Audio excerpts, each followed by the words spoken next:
Today, I'm going to tell you how to make the sprouts cucumber onion salad recipe, which is a perfect salad for weight loss. For this, I'm going to take some freshly fermented yogurt. We will add it on completely to the container in which we're going to prepare the salad.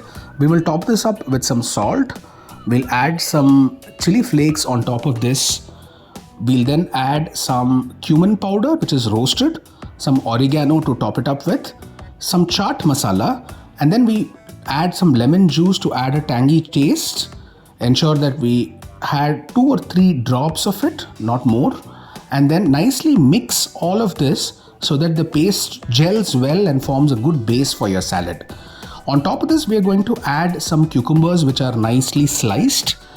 We will then top this up with some onions which are chopped well. You can either chop it finely or have it as, strands like we've done it in the video now. We'll top this up with some black chana which is boiled well, and then we garnish it with some nice green coriander leaves. Our salad is now ready.